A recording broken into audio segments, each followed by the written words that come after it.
Andhra Pradesh assembly సమావేశాలు ముగిసినాయి. అసలు ఈ అసెంబ్లీ సమావేశాలు జరిగిన తీరుని, అక్కడ ఏదైతే కనుక పాస్ అయిన బిల్లుల్ని ఎలా చూడాలంటారు? అసలు సమావేశాలు జరిగిన తీరుని గతంలో చూసుకుంటే ఎలా ఉన్నాయి, ఇప్పుడు ఎలా ఉన్నాయి అనుకోవచ్చు అంటారు? ఇప్పుడు అసెంబ్లీ సమావేశం ఉన్నప్పుడు అధికార ప్రతిపక్ష సభ్యులు కానివ్వండి అందరూ కూడా హాజరవలసిన అవసరం ఉంది. ఎందువల్లంటే అసెంబ్లీలో అనేకమైన విషయాల మీద చర్చలు జరుగుతాయి, అనేక బిల్లులు ప్రవేశపెట్టబడుతుంది. ఆ బిల్లుల మీద చర్చ జరుగుతుంది. ఆ చర్చ జరిగినప్పుడు దాంట్లో ఉన్న అంశాల మీద శాసనసభ్యులందరూ కూడా మాట్లాడే అవకాశం ఉంది. అధికార పార్టీ వాళ్ళు కావచ్చు, అటు ప్రతిపక్ష సభ్యులైనా కూడా దాని మీద అభ్యంతరాలు కానీ దాని మీద సూచనలు కానీ చేసేటువంటి అవకాశం అసెంబ్లీలో ఉంది. అలా చేయటం వల్ల ప్రజలకు కానీ ప్రభుత్వానికి కూడా మేలు జరుగుతుంది. అంటే అసెంబ్లీలో జరిగేటువంటి ఏదైనా ఒక బిల్లు మీద చర్చ జరిగినప్పుడు ముఖ్యంగా ప్రతిపక్ష సభ్యుల పాత్ర చాలా ముఖ్యంగా ఉంటుంది. ఎందువల్లంటే దాని మీద మరి ఏమేమి అభ్యంతరాలు ఉన్నాయి, దానివల్ల ప్రజలకు ఎలాంటి నష్టం జరుగుతుంది అనేటువంటి క్వశ్చన్స్ దాని మీద రైజ్ చేసే అవకాశం ప్రతిపక్ష సభ్యులకు ఉంది. మరి అటువంటి అసెంబ్లీ సమావేశాలని మరి తప్పకుండా అటు అధికార సభ్యులు కానీ ఇటు ప్రతిపక్ష సభ్యులు కానీ హాజరవ్వాల్సిన అవసరం చాలా కీలకమైంది. ఎందువల్లంటే ఒక అసెంబ్లీకి ప్రతినిధిగా అతను ఎన్నుకోబడినప్పుడు ఒక పిల్లవాడిని స్కూల్లో జాయిన్ చేస్తే ఎట్లయితే స్కూల్కి ఇంత అటెండెన్స్ ఉండాలి, ఇలా వెళ్తేనే వాడు నెక్స్ట్ క్లాస్కి అర్హుడు అన్నట్టుగా ఎట్లయితే ఉంటుందో, ఈ అసెంబ్లీకి కూడా ఎన్నుకున్నటువంటి ప్రజాప్రతినిధి ఎవరైతే ఉన్నాడో అతను వెళ్ళకపోయినట్టయితే మరి అతను దానికి అర్థమే ఉండదు. ఆ యొక్క అంటే ఇక్కడ సపోజు అసెంబ్లీకి వరుస క్రమంలో 60 రోజులు అసెంబ్లీకి మరి ఆబ్సెంట్ కాబట్టి దాన్ని వేకెంట్ అని అంటారు. అంటే ఖాళీగా ఉన్నది, అంటే అతను ఇక దీనికి అనర్హుడు అటెండ్ అవ్వడానికి, అయితే ఎమ్మెల్యేగా అనర్హుడు అనేటువంటి విషయం అసెంబ్లీలో సెక్షన్ 190A ప్రకారం మరి అది ఉన్నది. ఆ ప్రకారంగా సభ్యులకైనా చేసినట్టయితే స్పీకర్ గారు దాని మీద నిర్ణయం తీసుకునేటువంటి అవకాశం కూడా ఉంది.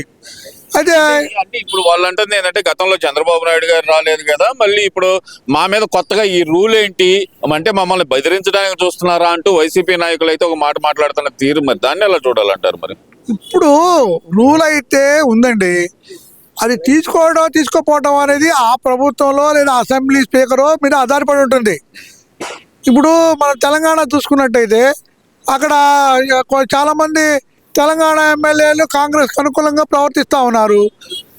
స్పీకర్ ఏం చేశాడు, ఎక్కడా నాకు దొరకలేదు, వీళ్ళు ఏ రకంగా చూసినా కూడా వీళ్ళు డిస్క్వాలిఫై చేయడానికి లేరు, కాబట్టి నేనేమి వాళ్ళ మీద చర్య తీసుకోలేనని చర్యలు ఎత్తేసాడు స్పీకర్ గారు. ఇప్పుడు విషయం ఏంటంటే దాని నిర్ణయాన్ని స్పీకర్ యొక్క నిర్ణయాన్ని బట్టి లేదా ప్రభుత్వం తీసుకున్న నిర్ణయాన్ని బట్టి, ఎందుకంటే ప్రభుత్వంలో మెజారిటీ ఉన్నట్టయితే స్పీకర్గా ఉంటాడు. సో ప్రభుత్వ సూచనల మేరకు స్పీకర్ నిర్ణయం తీసుకుంటాడు. సో కాబట్టి అది ఆ యొక్క ప్రభుత్వం మీద ఆ యొక్క స్పీకర్ మీద ఆధారపడి ఉంటుంది. మేము తీసుకున్నాం, మీరు తీసుకోలేరు, మీరు తీసుకోక నేను తీసుకుంటాను అనేటువంటి కాదు.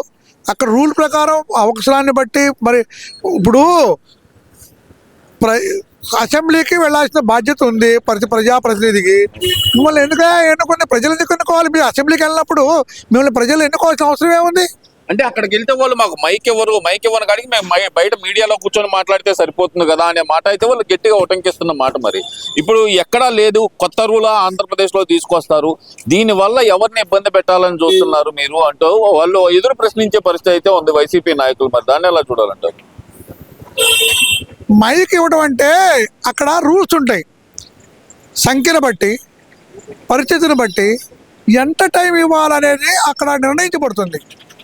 ఆ నిర్ణయం ప్రకారమే ఇస్తారు. అది ఎవరైనా అంటే ఏ ప్రభుత్వం ఉన్నా కూడాను అకార్డింగ్ టు రూల్ ప్రకారం మైక్ ఎవరికి ఇవ్వాలా, ఎంతసేపు ఇవ్వాలా, ఎప్పుడు ఇవ్వాలా అనేది అది నిర్ణయించినటువంటి సమయమే. అది ఎందుకు ఇవ్వరు? మీకు బలం ఉండో లేకపోతే ప్రతిపక్ష హోదా ఉండో లేకపోతే ఉంటే మీకు ఇస్తారు. అది లేనప్పుడు ఒక అసెంబ్లీ ఒక శాసనసభ్యుడికి ఇవ్వాల్సిన టైం ఇస్తారు. దాని మీద అనుబంధ క్వశ్చన్ వేయచ్చు, మాట్లాడవచ్చు. ఇప్పుడు దాంట్లో ఉంటే ఒకసారి కాబట్టి ఒకసారి అవకాశం ఉంటుంది. నువ్వు అసలు బయటే ఉన్నావు అనుకో, ఏం మాట్లాడతావు నువ్వు? అసెంబ్లీలో ఉంటే ఏదో ఒక టైంలో ఏదో రకంగా మాట్లాడే అవకాశం వస్తుంది, ఒకసారి కాబట్టి ఒకసారి వస్తుంది. అసలు అసెంబ్లీనే బైకాట్ చేస్తే నీకు ఏ అవకాశం దొరుకుతుంది? ఏ రకంగా మాట్లాడగలుగుతావు నువ్వు? ఒకవైపు స్పీకర్ గారు కూడా అయ్యన్న పాత్రుడు గారు, అలాగే చూస్తే కనుక రఘురామ కృష్ణరాజు గారు కూడా విజ్ఞప్తి చేసే పరిస్థితి అయితే కానొస్తుంది. అసెంబ్లీలో ప్రతిపక్షం లేకుండా ఉంటే కనుక అది మంచి పద్ధతి కాదు, రాజ్యాంగబద్ధంగా కూడా అది కరెక్ట్ గా ఉండదు.